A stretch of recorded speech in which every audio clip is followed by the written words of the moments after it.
All right, look, right now, somebody on the other side of the world can interrupt your dinner. They can interrupt your time with your spouse, your kids. The moment you finally sat down to rest, in your quiet time, your prayer time, your sleep even, a complete stranger. Or maybe it's somebody you went to high school with or haven't talked to since you were 13 years old. Someone who never once has shown up for you in real life. They have the exact same access to you as the person that's sitting right next to you. They can pull your attention in that exact same way, and we did that. We handed that out to everybody, all at once. And you wonder why you feel drained, right? You wonder why it feels like you're carrying all this heavy baggage, like you're carrying too much. It's because you are. You're carrying the emotional and the spiritual weight of more people than any human being was ever designed to hold. And your phone made that normal before we even had a chance to think about whether it should be that way or not. It's one of the reasons why I love being out here, the stillness. I want to ask you something right now. I want you to actually sit with it, because it's something I've been sitting with. When did you decide that everyone deserves the same level of access to your life? Because you did make that decision, so did I. We just didn't make it consciously. Your phone made it for you. And I think that collapse, that complete flattening of every relationship that's in your life into one equal notification, one equal push notification, is doing something to us spiritually that we haven't fully named yet, we haven't fully leaned into. Here's what I want to show you today. There are 3 types of people that are in your life right now.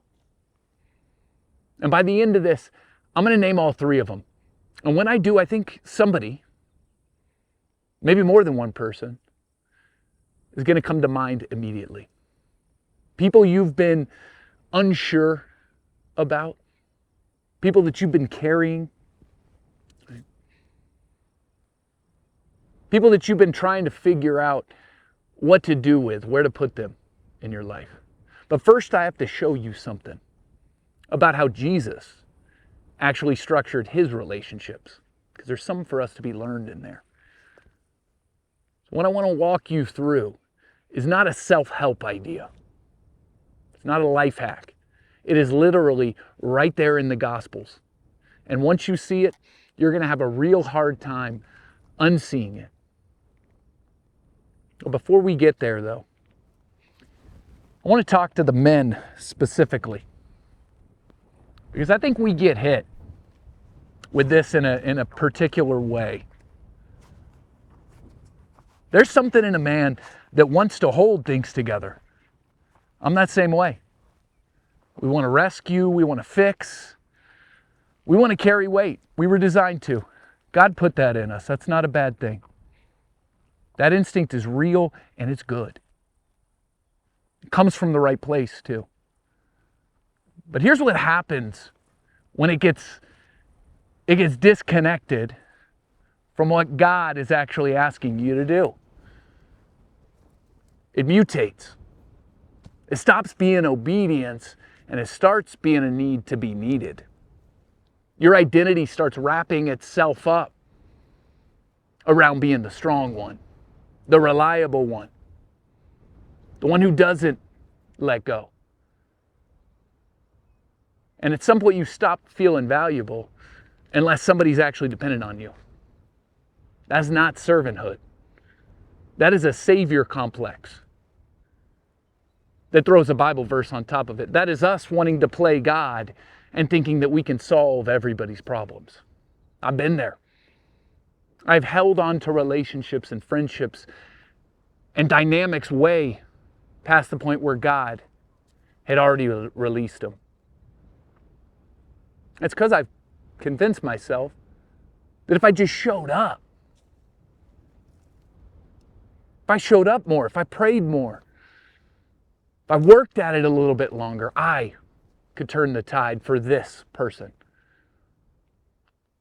But what I had to learn slowly, painfully, is that I am not God, and you are not God. We are called to follow Him, not to carry what He never put in our hands. And here's something else that I need to name right out. Because I think this is the other reason men especially don't do this. Christians have been scared to implement discernment because there is an unspoken 11th commandment that I've figured out our modern church has. You don't hear it at church, but almost everybody's operating by it. And people will even correct you on it. That 11th commandment is, thou shalt be liked. We have completely confused being loving with, well, if they don't like me, then I'm not being loving.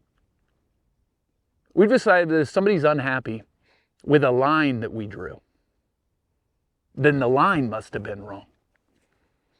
That if someone doesn't understand a boundary that we've actually set or something we've laid out, it means the boundary was the problem. That somehow spiritual maturity equals universal approval from everybody. It doesn't. Jesus was the most loving person who ever walked this earth. And He was hated by people who didn't want the truth that He carried. Why would we be any different? He cleared a temple with a whip, yo.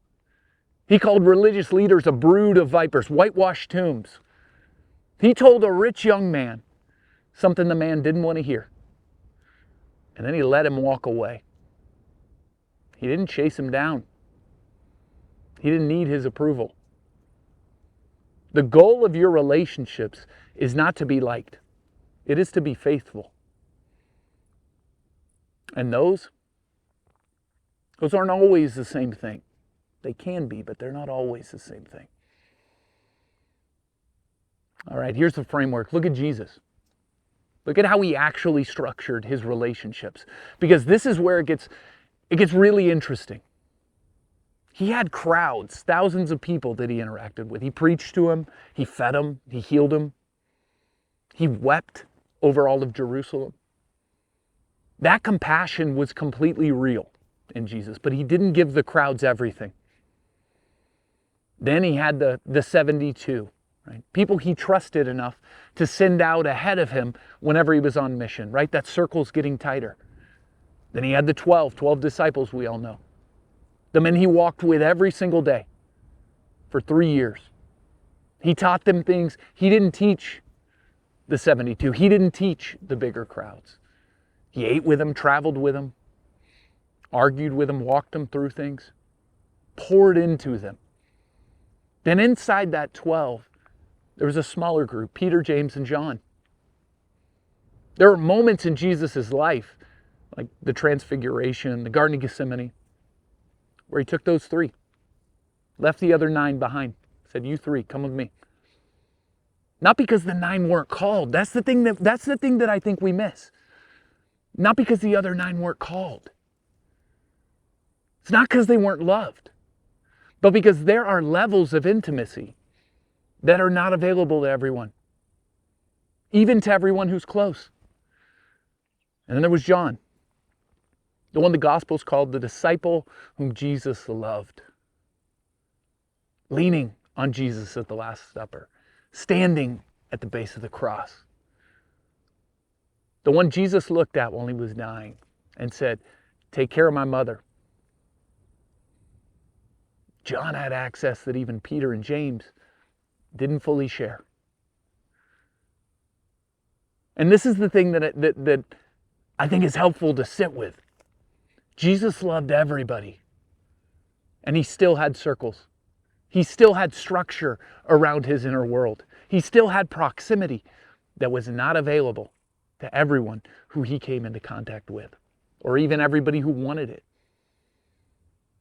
The crowds were not loved less because they weren't at the Last Supper. They were loved the same. The 9 weren't rejected because they weren't taken to Gethsemane. Equal love does not require equal access. That's not a self-help principle. That is the model that Jesus gave us. So think about concentric circles. Right at the center, it's you and Jesus, right? It's not a step in a formula. That is the only thing that makes every other ring hold together. At the center, you and Jesus. You lose that center and everything else will eventually collapse. It's not a metaphor. That's just how it is. It's how it works. It's not a hack. It's just the way it works. Next circle, outside of that. If you're married, it's your wife. Your covenant before God. It's you, Jesus, your wife in that circle. Guard that one. Guard it aggressively. Most men are neglecting that circle while pouring everything they have into people that are 3 rings further out. The next circle, that's your Peter, James, and John. 1, maybe 2, maybe 3 people at the absolute most that you can call and you know they will be there. The ones who have access to the real version of you. The ones who know what you're actually carrying. Who will tell you a hard truth, even when it costs them something. The ones who are going to sharpen you spiritually, and the ones who are just there. They're going to sharpen you instead of just consuming you emotionally. After that, it's your trusted community. People you actually do life with. And after that, it's your mission field. It's the concentric circles. And then after that, it's the crowds. People you love genuinely, all people. And some of them you care about from a distance. And I want to name something here because I think most people get this completely backwards. Most of us neglect that inner circle, right? We neglect our quiet time with Jesus. We neglect reading the Bible. We neglect hearing from Him. We neglect those that we love closest, our spouses, our kids. We're emotionally available to everyone else and spiritually empty inside. We give the most to whoever requires the most from us, whoever's the loudest in that moment. And then we wonder why we feel like we're being pulled apart. Access is stewardship. Stewardship of your energy, your resource, your time. What you give access to your inner world, your time, your vulnerability, who you really are, your presence, that's a resource, a finite one. And when you give the wrong people the deepest parts of your life, eventually your peace is going to erode. It's going to start feeling heavy. Your calling is going to even weaken. And your relationship with God, it gets buried under everybody else's demands in your life. So, 3 types of people. Type 1. First one, this is the consumer. Right? This is the type of person who, if you're honest with yourself, they love access to you more than they actually love you. The type of person, if everything's going sideways for them, you're their first call. But when times get hard for you, in that hard season, when you are the one who actually needs somebody to show up, they're absent, right? They're totally unavailable, and there's always an excuse. Oh man, work's just been really crazy. Oh man, I got to do this family thing. Oh man, right? There's always something more pressing than what you're going through. And I want to be careful here because I'm not telling you to keep a ledger on your friendships. That's not what it's about. This is a real difference between a friend going through a hard season, who's temporarily unavailable or has other responsibilities, and someone who never, not once in the entire history of your relationship, has shown up for you, right? That's the consumer. You already know which one this is, right? You've known for a while. Generous people normalize slow exploitation. If you're a generous person, you will find reasons to explain away behavior that is actually just revealing character. You'll give them the benefit of the doubt because it genuinely feels like the more loving thing to do. But at some point, the benefit of the doubt becomes evidence you are choosing not to look at it. Type 1, it doesn't necessarily need to be cut out completely. like of your life overnight. But they need to move outward in your circles. Not as punishment, as honesty. You can still love them, still pray for them, still be in community in them, still genuinely like them and be kind to them when you're cross paths. But just stop loading them into the inner circles. They were never designed to hold that. So type 2, a little bit harder to say because this one genuinely hurts most of us. This is not a bad person, right? Be someone you truly love, right? You genuinely love back and they love you, but God is taking you somewhere that they are not going. Somewhere that God never designed them to go, someplace harder. And you try to keep that relationship in proximity, but God is pulling you both in different directions. God is doing in both of your lives different things at the same time. Some relationships are seasonal by design. Immature people think that seasonal means fake, but it doesn't. Right? God's used that relationship for a chapter, but that chapter is closing. And what you shared was real, right? That relationship was real. It just wasn't designed to keep on going. And the hardest, most loving thing to do that you can do for both of you is to stop a relationship that's not designed for that season, right? To leave it in the past. You release them, right? You stop trying to manage who they're becoming, and you trust God enough to believe He knows how to lead both of you in this next season. It's not abandonment. That's maturity. Type 3, the third type of person. And this is the one that most people completely miss whenever they start talking about these things. Maybe because it requires the most honest self-examination, and none of us like doing that. Everything looks good down here. They're not a bad person, right? They may not have been a betrayal in this relationship. There may not even be an obvious tension between the two of you, but you have placed them into the wrong circle, right? You've given them inner access that they were never designed to carry. And now they're quietly struggling under the weight of expectations that they were never actually designed to hold. And you're frustrated because they keep failing, right? They keep falling short. And they're probably frustrated because they know they're letting you down. But the problem is not the person. The problem is the position. Your coworker is not your accountability partner. Your acquaintance is not your confidant. Not who you share your deepest, innermost thoughts with. And your mentor is not your father. Even if he's played that role for a season, he's not your father.